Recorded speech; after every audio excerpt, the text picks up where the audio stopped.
That's one small step for man and one giant leap for mankind. Neil Armstrong declared while stepping on the moon surface on July 20th, 1969. He talked to Nixon, and Armstrong had the most historic phone call of mankind ever. Apollo 11 landed on the moon and leaped us into a new decade. Nixon hoped that the leap could represent a shift of worries of the 1960s, but the economy proved otherwise. A high government spending on Vietnam War led to economic downfall from stagflation. Stagflation happened when inflation continues to rise alongside the unemployment rate. America's unexpectedness to the increase of prices of goods, so they bought more. This increase demanded that prices were pushed up, and America began to demand for higher wages as a result. Prices rose higher, and the higher they went, the more economic downward the economy went. One major cause for inflation was the high cost of oil. The U.S. was largely dependent on foreign oil and could do nothing about the rising of prices. In 1973, Arab countries belonged to the Organization of Petroleum Exporting Nations stopped shipping oil to the United States in response to our help with Israel during the Arab-Israel War. This caused the oil crisis during the 1973 winter, creating hardships of oil heating, gasoline, and electricity. Hospitals, businesses, homes had to cut back tremendously and to find other means for finding work. Nixon had many accomplishments during his 5.5 years in office. He proposed a faith-based money system, when he took office in 1969, inflation was 4.7%, the highest since the Korean War. In 1973, Congress had granted the president power to impose wages on price freezes. This allowed the dollar to float against other currencies and ended the gold standard of the United States dollar. The United States went from mortal enemies with China to great allies in the trade. Nixon was the first president to travel to China and laid the groundwork for future work with China. This produced a great time of peace.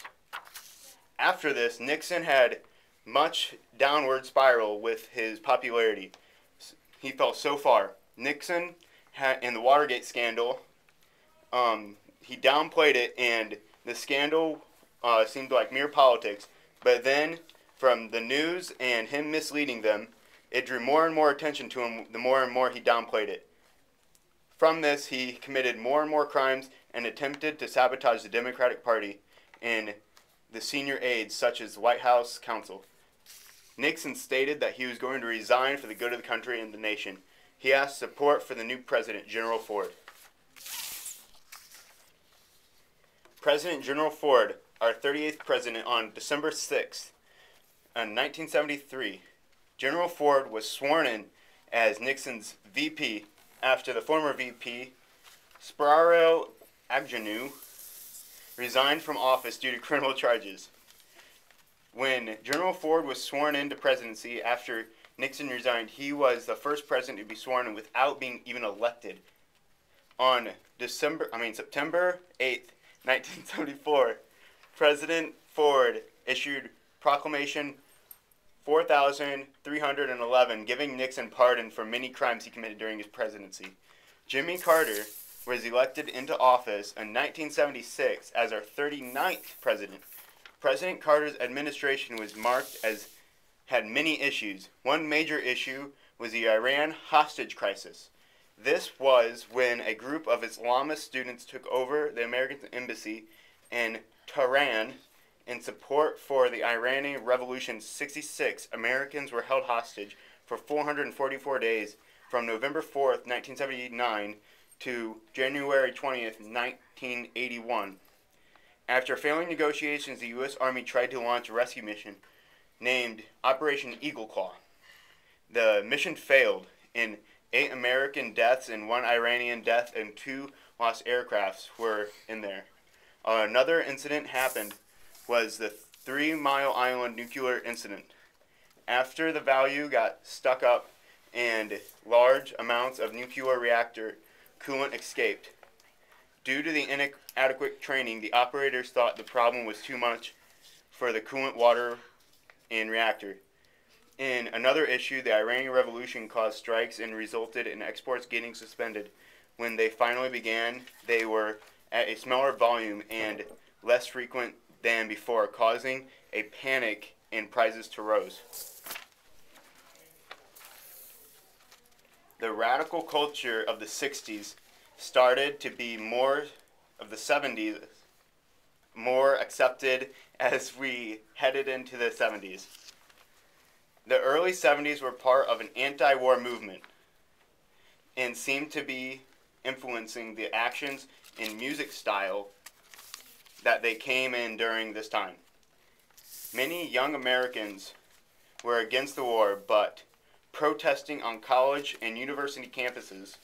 The Kent State Massacre was more devastating event when 4 students were killed in Ohio National Guardsmen. Along with the protesting came the hippies. They were not totally against the war, but promoted peace. Hippies were all about saving the environment and the earth. In April 1970 was the first Earth Day. Their style soon struck throughout the 70s. Along with the flowering colors and peace signs they wore on their shoulder, long hair, and non-traditional clothing, bell-bottom pants, colorful patches, and platform shoes. But a clear common style for men was a leisure suit. Women's clothing was fashionable and everywhere, from ankle-length dresses to hot pants and miniskirts. Along with the new crazy fashions, the music had changed as well. Rock and roll faded out and the Beatles tore apart and broke up, and Elvis Presley passed away. Pop culture changed and to many different styles, including soft rock, hard rock, country rock, punk rock, and of course, the dance rage, disco. People went out more experimented because of the new radical culture that was coming in the 70s. The 1970s were a decade of economic hardships and had some political upsets, but was a fun time to live in America.